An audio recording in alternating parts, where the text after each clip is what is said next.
네, 우리 곁에 계신 분들 한 번 더 인사하시겠습니다. 예수님의 이름으로 환영합니다. 예수님의 이름으로 사랑을 축복합니다. 반갑습니다.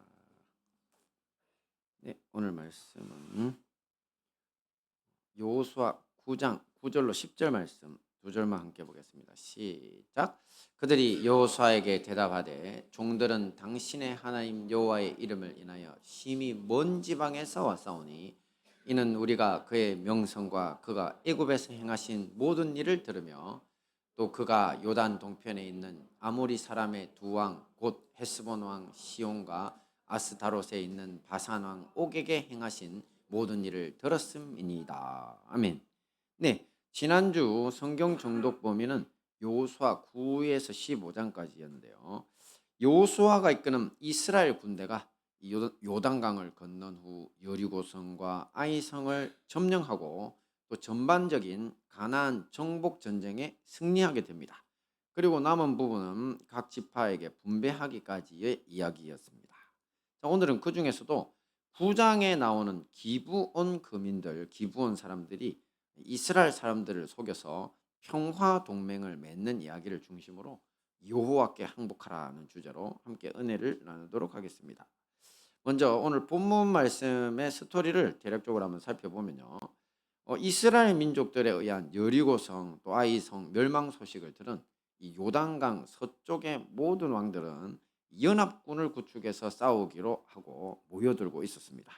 자, 이때 기브온 사람들도 이제 뭔가 조치를 해야 되는데요. 이 사람들은 그 여리고성 아이성 멸망 소식을 듣고는 연합군에 가담하지 않습니다. 오히려 이스라엘 사람들에게 평화 사절단을 보내서 평화 협정을 맺기로 결정하고 꾀를 냅니다. 평화 사절단은 이렇게 낡아 빠진 자루와 평화 사절단은 낡아 빠진 자루와 예, 찢어져 꿰맨 이 오래된 포도주 부대를 준비하고요. 또 발에는 닿을 대로 닿은 이제 그 많이 닳아서 다른 가죽을 덧댄 이런 신발들을 신고 몸에는 낡고 헤어진 옷가지를 걸치고 그들이 먹을 양식은 다 마르고 곰팡이가 핀 그 빵으로 준비를 했습니다. 그리고는 길갈 진영에 있는 여호수아에게로 가서 우리는 먼 나라에서 온 평화 사절단인데 당신들의 하나님 여호와의 소문 그가 이집트에서 행하신 모든 일과 요단 동쪽 왕들에게 행하신 모든 일을 듣고 놀라서 이렇게 평화 조약을 맺고 싶다고 왔다고 했습니다. 자, 이때 여호수아와 그 주변에 있던 사람들이 너희는 우리 주변에 있는 사람들 같다. 이렇게 한마디를 합니다. 자, 그렇게 의심을 하니까 이 평화사절단으로 온 사람들이 자신들이 가지고 온 준비한 마르고 곰팡이 난 빵을 보여주면서 말했습니다. 자, 이것은 여기에 오려고 떠나던 날 집에서 따뜻한 것을 싸온 것입니다. 그런데 긴 여행 때문에 이렇게 마르고 곰팡이가 피었습니다. 그리고는 조금 전에 말씀드린 것처럼 자기들이 가지고 온 낡은 포도주 부대, 낡은 옷, 또 다른 신발들을 다 보여주면서 다 이게 모두 다 긴 여행 때문에 이렇게 되었다고 했습니다.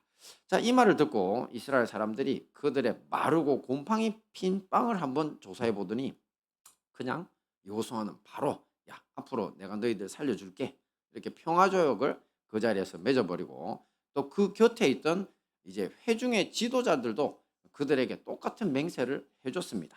자, 이렇게 이스라엘 사람들이 기브온 사람들과 이 평화조약을 맺은 지 바로 3일 만에 이스라엘 군대가 정복지인 자기들이 정복하려고 처음에 계획했던 땅이 기브온이거든요. 그래서 딱 기브온 산지에 도착하게 됩니다. 자, 그제서야 여호수아와 이 회중의 지도자들은 자신들이 속은 것을 알고 경악합니다. 하지만 이미 이스라엘 지도자들의 평화 조약과 그들을 해치지 않고 지켜주겠다고 한 맹세가 있었으므로 이스라엘 군대는 아무 일도 할 수 없었습니다. 자, 이 때문에 이스라엘 백성들의 원망이 시작됐습니다. 하지만 여호수아와 이 회중의 지도자들은 아무도 기브온 사람들을 해칠 수 없다고 선언했고 만약 그것을 어기게 되면 하나님의 저주가 자기들에게 임할 것이라며 백성들을 말렸습니다. 자, 그런데 이 일에 당황한 사람들은 이스라엘 백성들뿐만이 아니었습니다. 바로 연합군을 결성해서 싸우려던 이 주변 성읍의 왕들도 깜짝 놀랐습니다. 왜냐하면 당시 기브온은 왕도 그러니까 왕이 거주하는 도시와 같이 엄청 큰 성읍이고 또 그 주민들은 정말 강한 용사들이었기 때문입니다. 그래서 이런 성이 저렇게 갑자기 항복을 해버리더니 가서 평화 협정을 맺었다는 소식까지 들었으니 이를 아주 괘씸하게 여기고 이번에는 아예 연합군의 왕들이 여호수아 군대를 치기 전에 기브온부터 점령을 해버리자 이러면서 기브온 사람들을 공격하기 시작합니다. 이때 다급해진 기브온 사람들은 길갈로 돌아간 여호수아에게 도움을 요청했습니다. 그러자 여호수아는 그 소식을 듣자마자 처음에 올 때 3일 길 걸리던 것을 밤새 이스라엘 군대들과 달려와 가가지고 바로 그냥 기브온 군대를 기브온을 공격하고 있던 이 연합군의 배후를 쳐서 그 공격하던 자들을 다 패퇴시킵니다. 다 도주하기 바쁘게 만들어 버립니다. 무찔러서 이때 도망가던 연합군 위에 놀라운 하나님의 그 심판이 임하는데요. 바로 하늘에서 우박이 떨어져서 칼에 죽은 사람보다 이스라엘 군대의 칼에 죽은 사람들보다 우박에 맞아 죽은 사람의 수가 훨씬 더 많을 만큼 큰 심판을 받게 됩니다. 여호수아는 이 전쟁을 시작으로 결국 연합군 세력을 완전히 격퇴하고 너무나 손쉽게 그 지역을 점령하게 되었다는 이야기입니다. 자, 오늘 이 이야기를 가지고요. 이제 우리가 말씀을 연구하고 적용해 볼 텐데요. 세 가지 포인트를 잡았는데 우선 처음 봅니다. 시작. 기브온 사람들의 선택. 예. 먼저 우리가 살펴봐야 할 부분은 기브온 사람들의 선택에 대한 부분인데, 자, 앞에 배경 설명에서 잠시 보신 것처럼 이 요단강 서쪽의 모든 왕들은 여리고 성과 아이 성이 멸망당한 이야기를 듣고 연합군들을 만들어 맞설 싸울 준비를 하고 있었죠. 하지만 기브온 사람들은 속여서라도 이스라엘 사람들과 평화 조약을 맺는 방법을 선택했습니다. 자, 이것이 과연 옳은 선택이었느냐는 거죠. 그 나라 사람들 입장에서. 자, 역사상 우리 선조들도 이민족의 침입 앞에서 주전파, 주화파, 그러니까 주장하는데 전쟁, 주장하는데 화평, 주전파, 주화파라 그러거든요. 이 갈등이 항상 있었죠. 그리고 오늘날도 미국을 동맹으로 해야 된다, 뭐 중국을 동맹으로 해야 된다 등 주변국 간의 국제 정세를 계산해 가지고 자기 이익을 위해 싸우는 사람들이 많습니다. 또한 뭐 죽으면 죽었지 사나이들이 무슨 항복이냐, 사나이 기질을 발휘해 가지고 오늘 이 이야기 속 기브온 사람들을 비난할 사람들도 많을 수 있습니다. 자, 그렇다면 과연 오늘 성경 속 기브온 사람들의 선택이 바로 이런 문제였냐는 겁니다. 이런 문제 아닙니다. 겉보기에 비슷해 보여도요, 사실 이들의 선택의 문제는 본질상 다른 문제입니다. 왜냐하면 역사상 우리 선조들이나 오늘날 우리가 누구를 우리 편으로 할지 뭐 이런 거 있잖아요, 그죠? 그런 것들은 우리가 항복할지 싸울지 사람들을 대상으로 하는 싸움들이죠, 그죠? 하지만 당시 가나안 사람들은 누구를 대상으로 싸워야 됐다고요? 여호와 하나님을 대상으로 싸워야 했기 때문입니다. 잠시만 생각해 보시면 도대체 이것이 무슨 말인지 이해할 수 있습니다. 자, 모세 시절 이스라엘 백성들이 430년간의 이집트 노예 생활에서 해방된 것이 자신들의 힘과 노력 때문입니까? 그리고 그들을 홍해를 갈라서 광야로 이끄시고 또 다시 잡아들이려고 따라오던 파라오의 군대, 세계 최강의 군대를 바다에 그냥 전멸시켜 버리신 분이 누구란 말입니까? 그죠? 이러니 이스라엘 군대가 아니라 모두 다 그 이스라엘 군대를 이끄시는, 그들을 일으키신 여호와 하나님이 하신 일입니다. 모세 시절에 요수아가 최고 지도자가 된 이유도 모두 마찬가지입니다. 이렇게 홍수가 범람하던 지난주 우리가 말씀을 봤죠. 요단강의 홍수 시절에 폭은 얼마입니까? 대략 1.6km 정도라고 했죠. 그리고 높이는요. 그때 AI를 동원해가 계산하니까 최하 1.2km에서 1.7km까지 하늘로 치솟았을 거라고 했죠. 쏟아지는 물의 양, 시간을 다 계산해서 이런 어마어마한 기적 속에 요단강을 건너고 또 제사장들의 나팔 소리와 백성들의 함성만으로 여리고성이 무너집니다. 그죠? 이 모든 일이 사람들이 개입할 수 없는 일이었죠. 모두 다 여호와 하나님이 직접 하신 일입니다. 자, 그런데 놀라운 것은 이런 사실을 알고도 가나안 족속들은 계속 누구를 대상으로 싸우겠다고 합니까? 이스라엘 사람들을 대상으로 싸우겠다고 연합군을 형성하고 달려들다가 죽어나가는 겁니다. 하지만 기브온 사람들은 아니었죠. 그들은 이스라엘 군대와 함께 하시는 하나님에게 초점을 맞추고 그분을 두려워했습니다. 앞에서도 잠시 보신 것처럼 기브온 사람들은요, 여호수아와 이스라엘 지도자들에게 뭐라고 이야기했냐면 이스라엘 백성들을 출애굽시키시고 또 요단강 동쪽 지역의 왕들과 민족들을 모두 멸절시키신 하나님에 대한 모든 소문을 듣고 평화 조약을 맺기 위해 찾아왔노라고 그렇게 고백을 했습니다. 그리고 이후에 자신들의 거짓말이 들통나서 여호수아에게 문책당하게 되거든요. 그때도 그들은 이렇게 대답합니다. 함께 봅니다. 시작. 당신의 하나님 여호와께서 그의 종 모세에게 명령하사 이 땅을 다 당신들에게 주고 이 땅의 모든 주민을 당신들 앞에서 멸하라 하신 것이 당신의 종들에게 분명히 들리므로 당신들로 말미암아 우리의 목숨을 잃을까 심히 두려워하여 이같이 하였나이다. 누구의 명령으로 자기들이 다 죽게 생겼다고요? 그렇죠. 여호수아가 섬기는 당신의 하나님 여호와께서 우리를 다 죽이기로 결정하셨다는 소리를 듣고 할 수 없이 이렇게 했다고 이야기를 하는 거죠. 그러니 그들은 이스라엘 군대를 이끄시는 여호와 하나님이 두려웠던 것입니다. 그래서 가나안 사람들의 죄악 때문에 그들을 모두 멸망시켜 버리라고 하신 하나님의 명령이 있었음을 알았기에 속여서라도 평화 조약을 맺은 것이죠. 자, 이것은 겉모양은 이스라엘 사람들과 맺은 평화 언약이지만 실상은 하나님께 항복하고 하나님과 평화 조약을 맺은 것과 똑같습니다. 그러니 이것이 뭐 비겁하다, 뭐 어쩌다 싸우자 말자 이런 문제가 아니라는 겁니다. 얼마나 지혜로운 선택인지 모릅니다. 오늘날 우리 역시 마찬가지인데요. 여호와 하나님을 두려워할 줄 알아야 합니다. 우리가 살아가다 보면 흉악하고 더러운 짓을 아무렇지도 않게 저지르거나 또 온갖 부도덕과 불법을 저지르면서도 거짓말로 사람들을 속이고 또 그 자리를 유지하는 정치 지도자들 또 사업가들 뭐 시민인 운동 노동운동 운운하는 그런 사람들이 너무나 많습니다. 도둑놈들 진짜 많죠. 게다가 하나님을 믿는다면서도 사회에서나 교회에서 온갖 거짓말을 만들어냅니다. 이 사람들. 그래서 내 사람들을 괴롭히거나 착취하는 사람들도 참 많습니다. 교회 내에서. 자, 이 모든 것들이 누구만 속이면 된다고 생각하기 때문입니까? 사람만 속이면 되니까. 뭐 니까지 것들이 알겠어? 이러면서 하는 거죠. 하지만 누가 보고 계시죠? 하나님이 보고 계시죠. 그죠?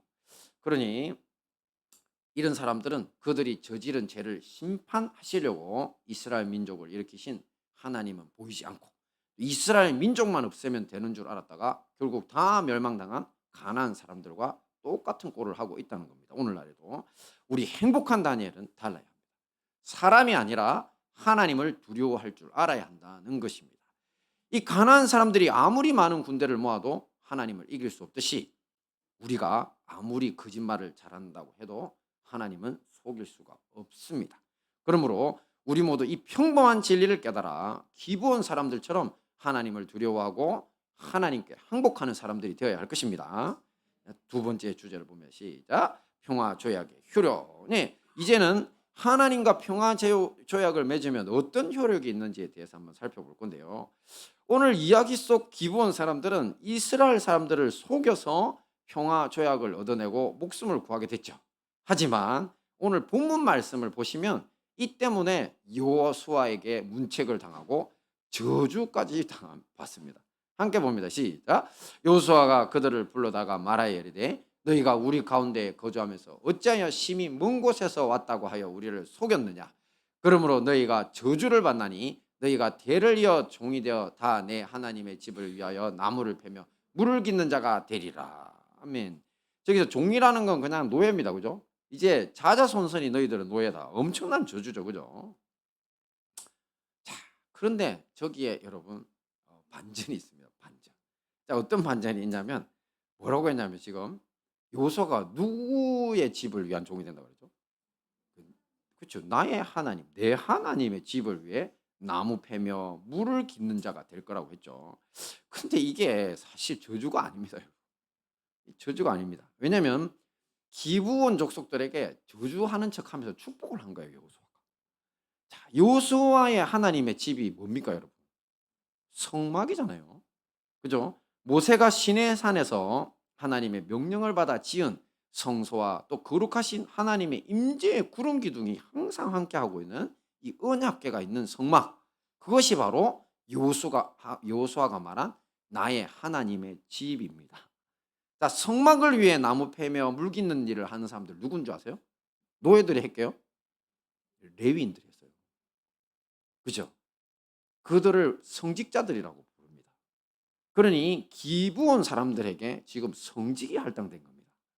자, 실제로 이후에 여호수아가 가나안 전쟁을 마무리하고 이스라엘 12지파에게 땅을 나눠주는데요. 그때 기브온 지역도 당연히 점령한 지역으로 쳐서 베냐민 지파에게 나눠줍니다. 근데 베냐민 지파에게 나도 주지만 이스라엘 12지파에게 다 땅을 나눠주면서 거의 한 지파당 4군데를 정해가지고 무조건 레위인들에게 성으로 주도록 돼 있었어요. 레위인들에게. 왜냐하면 레위인들은 다 성직자들이고 하나님의 말씀을 연구하는 사람들이니까 이스라엘 구석구석에 있으면서 그 사람들에게 말씀을 가르치고, 그 다음에 도피성도 같이 있으면서 지난번에도 보셨죠. 실수로 살인한 사람들이 살 수 있는 길도 열어주려고 다 이제 12지파들 모두에게 4군데 정도, 어떤 지파는 5군데, 어떤 지파는 3지파 있는데 그거는 3군데 있는데 그거는 딱 한 케이스들밖에 없습니다. 거의 다 4군데입니다. 나눠주라고 했거든요. 근데 레위 지파가 살 곳을 베냐민 지파가 나눠줄 때 그곳에 어디가 포함될까요? 기브온 성이 포함됩니다.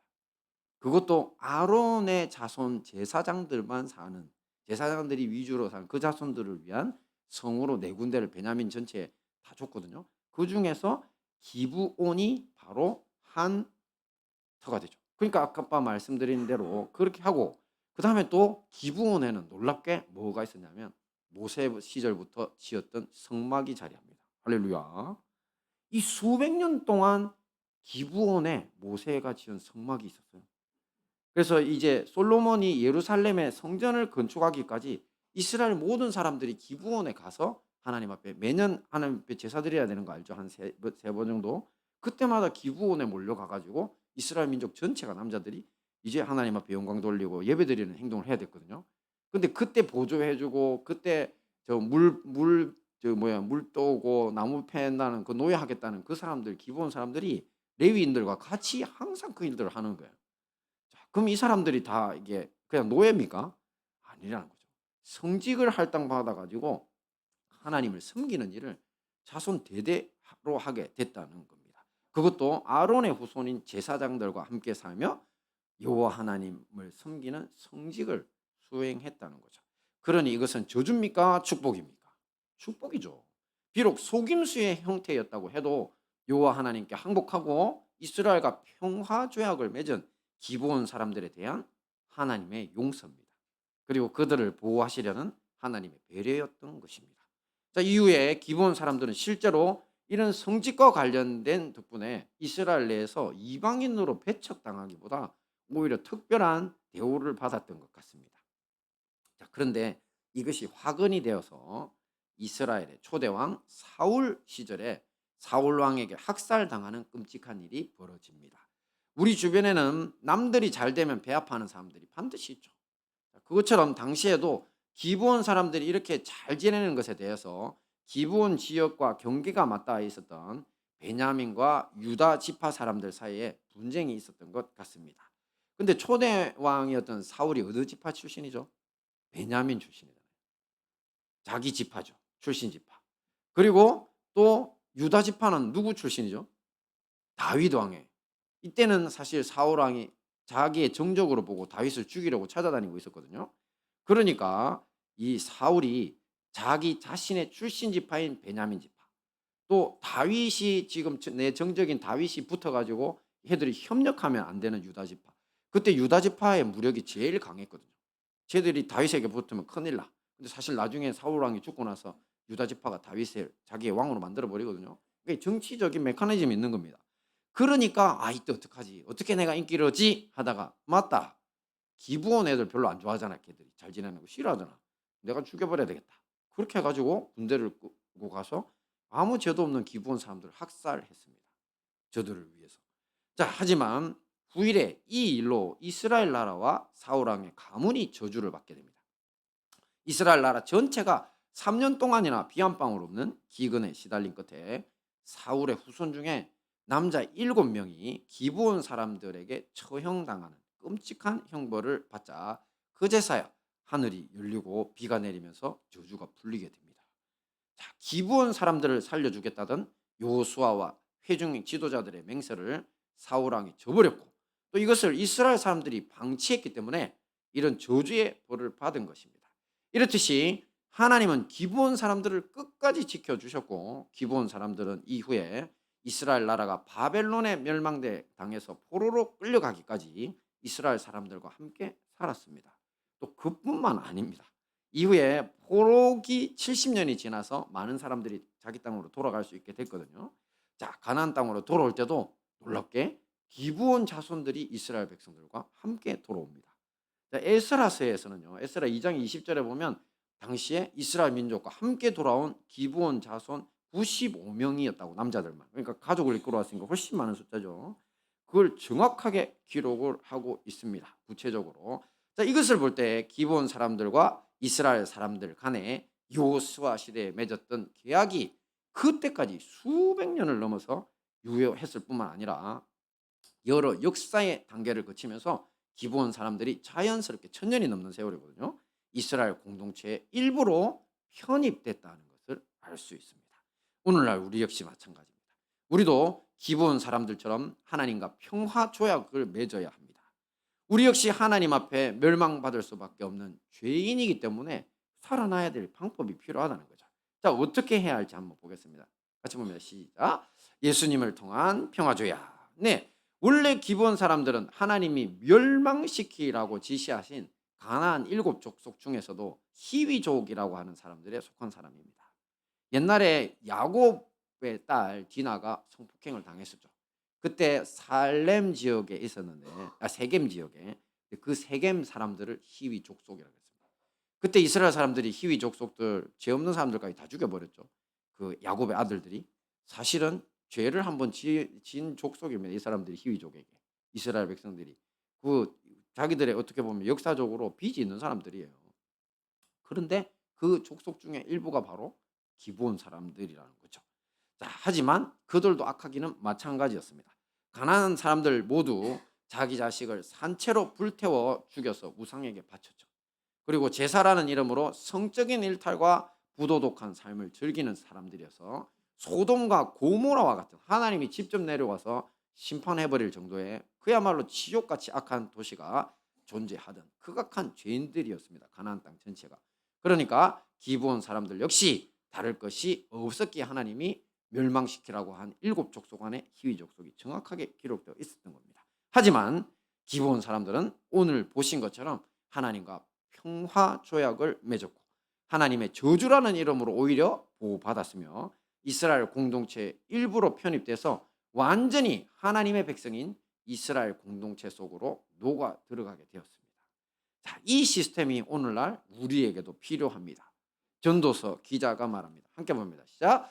모든 사람의 결국은 일반이라. 이것은 해 아래에서 행해지는 모든 일 중에 악한 것이니 곧 인생의 마음에는 악이 가득하여 그들의 평생에 미친 마음을 품고 있다가 후에는 죽은 자들에게로 돌아가는 것이라. 그렇습니다.